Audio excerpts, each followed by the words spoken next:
In many quarters, there is a desperate need in America today, in America this week, for a healthy dose of religious humility. There are too many people getting too much face time on television who claim exalted status for Christianity and who are demeaning other faith traditions, particularly that of Islam. And my friends, this has got to stop. The trigger for this latest wave of intolerance is media coverage, many of you have seen it, about a plan to build a Muslim community center 2 blocks from Ground Zero. The center will have a mosque, an auditorium, and a pool. It is modeled after YMCAs and Jewish community centers all across the country. For all I know, it's got locker rooms and childcare. Now, to be very clear here, reasonable, faithful, caring people can disagree about how they feel about this facility being built so close to Ground Zero.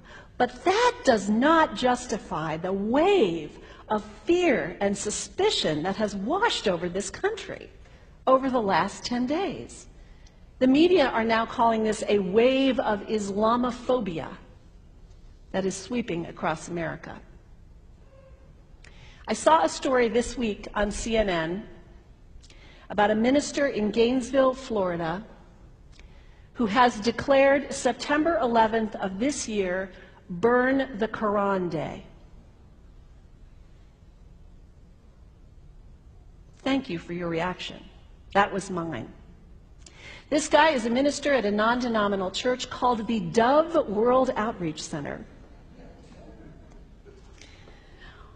He said all kinds of disparaging, insulting, inaccurate things about Islam that I'm not going to repeat from this pulpit.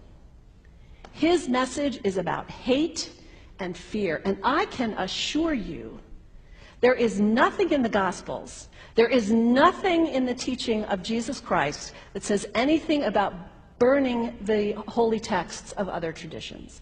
It is not there. The proposed burning of the Quran is obscene. It is not the work of peace. It is not the work of understanding. It is not the work of building bridges. It is insanity. Now, the good news is there are a lot of groups, a lot of churches, even the National Association of Evangelicals, who are condemning this action and urging the church to cancel their event. A conversation about God demands grace, an openness, a willingness to learn, to have our own ideas challenged, our convictions questioned. These are the hallmarks of humility. When I was in seminary, I read from someone whose name is lost to me now, when you speak of God, your voice should shake a little. You know, Jesus had no time for religious know-it-alls. He saved some of his harshest criticism for church leaders, for the Pharisees, the religious leaders who were so certain about who was out and who was in, who was holy and unholy, clean and unclean. Jesus was forever taking all this religious certainty and turning it on its head. And we can only imagine what Jesus would have said about Pastor Terry Jones and his Burn the Quran campaign. I think he would say, this has got to stop. Followers of Islam believe that the Quran is a collection of revelations received by the Prophet Muhammad from God about 1400 years ago.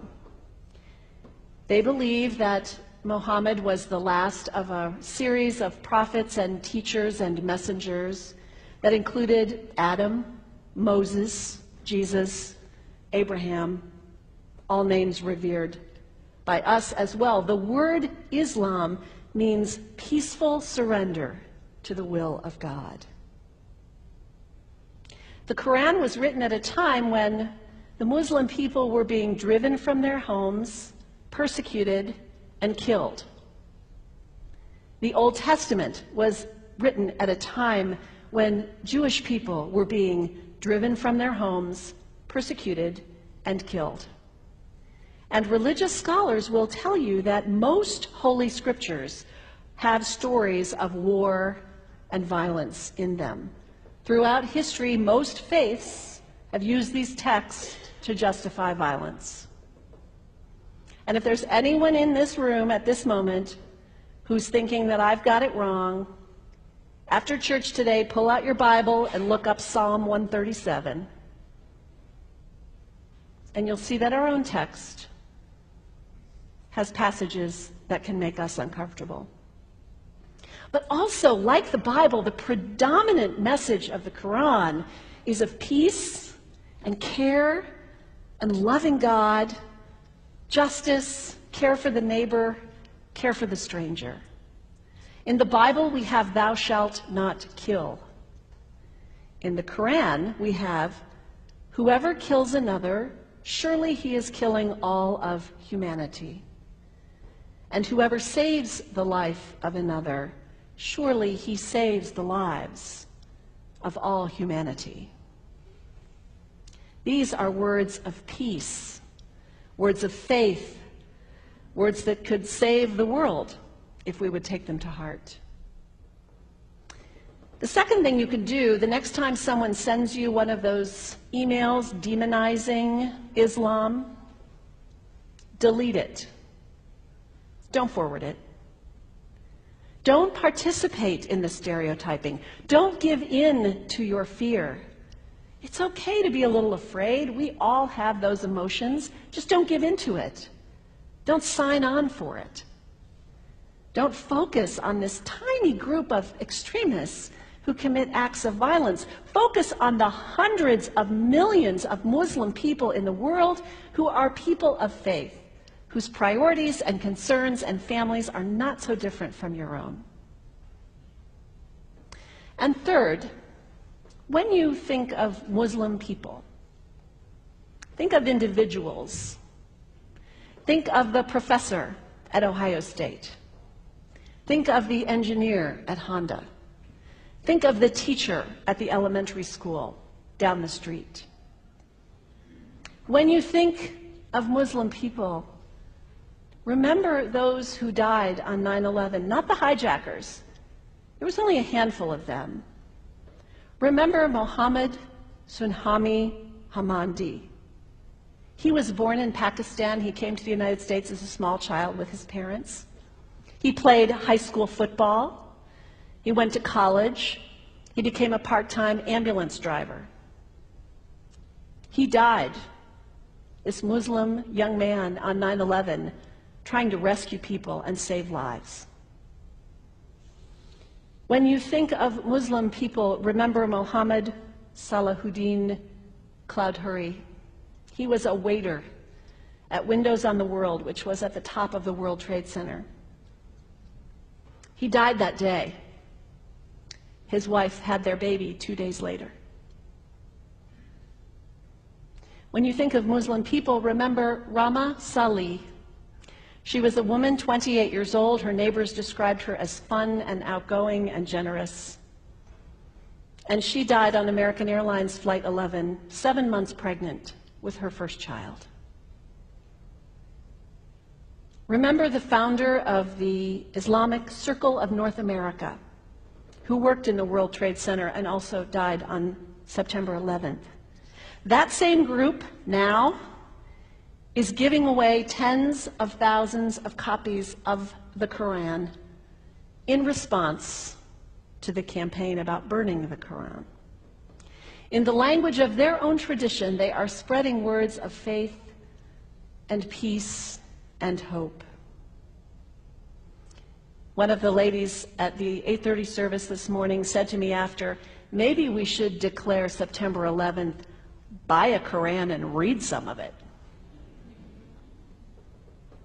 It is for us to share our message of love and hope and peace, but let us do it with grace and respect, and above all, humility.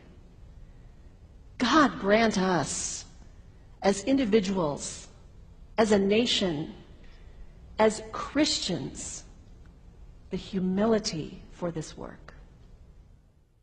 Bila Israel datang memanggil, jasad terbujur di pembaringan, seluruh tubuh akan menggigil, sekujur badan dan kedinginan.